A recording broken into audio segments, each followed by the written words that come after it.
Hi all. I wanted to give some additional clarification to this week's assignment, so I thought a PowerPoint with a few talking points in the background might be useful.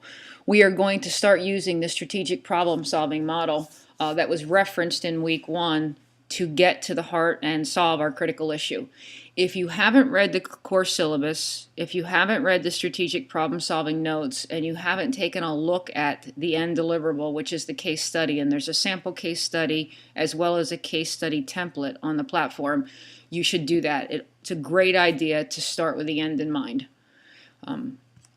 The idea behind using the strategic problem solving model is to start to work some of your critical thinking muscles. There is a great article in critical thinking that I posted in this week as a link to a website in this week's announcement. You should have gotten it as a news form email. I'd encourage you to open up that link and take a look at the article. I think it puts what we're trying to do in this class in perspective. This is a brief excerpt from that.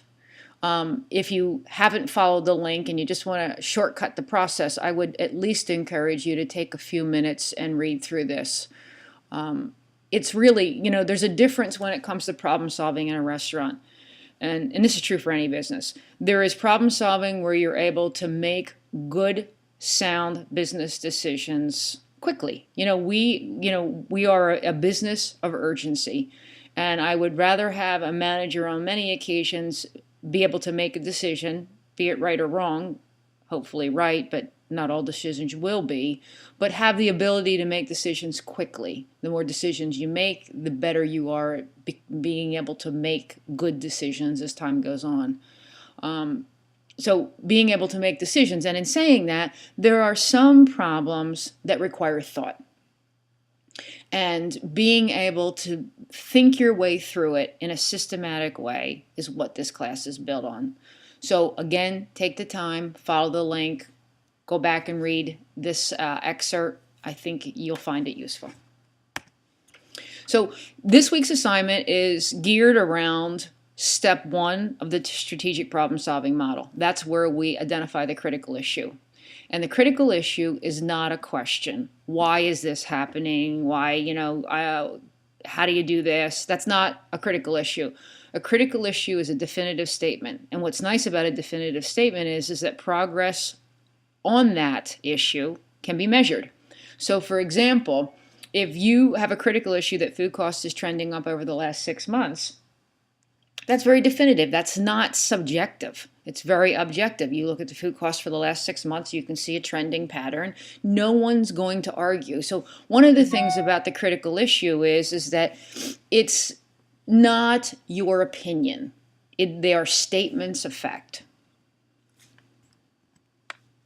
So what makes for a good critical issue? You should pick something that supports your growth.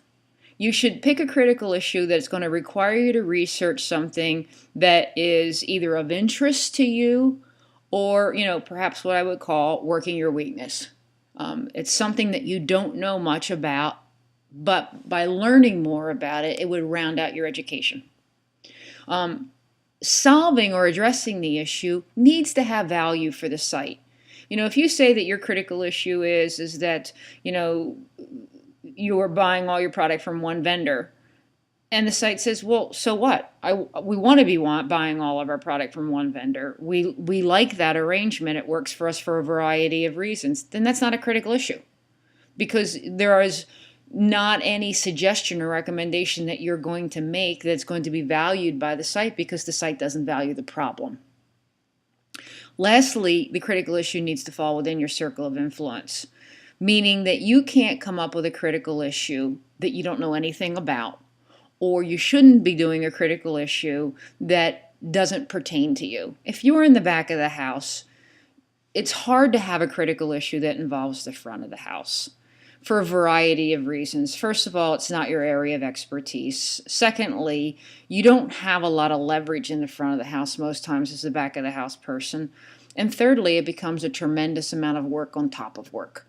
Pick a critical issue that is within your circle of influence, and I think that you'll find getting the project done will be that much easier. So common pitfalls that many students have fallen into when it comes to the case study is they pick an issue that's not of critical importance. There is absolutely no sense spending 5 weeks, and this happened. I had a student try to presented a project on the site's choice of orange juice. And, in my mind, that's not necessarily a critical issue. Why somebody would spend 5 weeks researching orange juice is beyond me. I can't imagine it's worth anybody's time or interest. So it needs to be of critical importance. This is not something that should be a quick day-to-day decision. This is something that should be strategic. Again, a common pitfall is they pick something out of their normal job duties, and then it just becomes a lot of work. The other problem is that you need to have buy-in from your site. I just had a student finish a critical issue that had to do with a commissary that was being built and how they were going to use the commissary. The fact of the matter is that the owners of the business didn't really care to have any input from this student on how that commissary should be used. So it was an uphill battle all the time for him to get information because they didn't want to help him. They didn't care. So you need to make sure that your supervisor is going to sign on to this issue and support you, because you need to do research, you're going to ask probing questions, and you need to make sure that your site feels comfortable answering those questions. I have had several students halfway through the class run into problems because they wanted financial information from the site that the site didn't feel comfortable sharing with them. So make sure that whatever fact-finding you need to do, that your site is going to feel comfortable sharing that level of information with you, or you're going to have a very weak case study. So what do you have to do to get started? Make a big list. Start out with 4, 5, 8, 10 potential critical issues, and then we can weed them down. And if you look at the assignment in this week's assignment folder, you'll see that there's a template that I'm going to ask you to follow. What's the big list of critical questions? How did you critical issues? How did you weed those critical issues down? What do you hope to gain from that critical issue that you chose? What does the site hope to gain? By the time you turn in assignment 1 at the end of this week, you should have the blessing of your supervisor. If you have not started conversation with your site supervisor yet, you need to.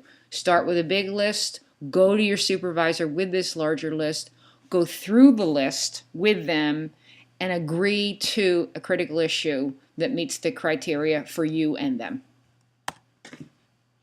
Be professional in this whole thing. The case study is not your opportunity to take a whack at the site. You have got to present yourself along the way, every step of the way, in a professional manner, and that this is an opportunity for your improvement as well as an opportunity for the site to get good, solid recommendations on a problem. The site does not have to implement your recommendations. You just need to give them. But in saying that, you can't go after the underbelly of the organization because you have a personal axe to grind. Remain constructive, be objective. If your case study is peppered with "I think," then you didn't do your job. It should be substantiated facts. If you're saying that there's morale issues and that turnover is high, I want to know what turnover is. I want to know exactly what the amount of rehires and how often the average employee is saying if you're going to make that statement. This can't be anecdotal. Distance yourself from the outcome. Sometimes students have, the most common case study involves training. And the reason why it involves training is because students go and they end up at a site and they're poorly trained. So they're mad. They have issues, they don't feel like it's fair or whatever, so they start to do a case study on the lack of training, and they're it's very personal for them. So, it can't be. Don't pick a case study that you're emotionally attached to the outcome. Because if you do, you're not going to be heard because of the way you're going to say it. So distance yourself from that outcome. Be professional. Think of yourself as a consultant. I'm giving you the advice. It's based on solid research, and the site can do what they want with it. So what does success look like? A well-done case study affords you the opportunity to demonstrate the skills that you've learned at NECI coupled with the experience that you've had along the way in your career. So what's nice is, and this has happened with many students, they've picked a case study, they've done a tremendous amount of research, they've presented it to the site, and the site looks at that student through a completely different set of lenses now, because they have positioned themselves as to someone that is an asset to the organization. Because whatever the job that student was hired for, they didn't necessarily have the ability in that position to showcase all that they know. The case study is a way to say, hey, look, I know I'm a line cook, but I know a lot more, and this is evidence of what I know. And I've had many students over the years submit a case study to a site, and the site has said, wow, let's talk about what your future is with this organization. So, let's take advantage of the opportunity that you gain from this case study by doing an unbelievable job and wowing the site. So, assignment 1 is due at the end of this week. Questions, comments, or concerns need to be brought up. And, generally speaking, if you have a question, everybody else does too. So the discussion forum is a great opportunity to ask questions and gain clarity. The discussion forum is also a great opportunity for you to share resources with each other as you start to tackle these critical issues. Because, Johnny might be in a site that has great standard operating procedures, and Billy's at another site that has lousy standard operating procedures. So, you guys can help each other. You're tremendous resources. So check the discussion forum often. Have conversations with each other in terms of supporting the success and providing resources for each other. Ask questions early in the week. Don't let these assignments go till Sunday night, because you're going to find that they are to be done well. And maybe the first assignment's fairly easy, maybe the second assignment's fairly easy, but I guarantee you the third and fourth assignment will take a lot more time and work. Don't let it go to the end of the week. Don't be lulled into thinking, oh, this is just a fairly easy class, because it's to be done well will take you time. But it should also be rewarding because it's within the scope of your job.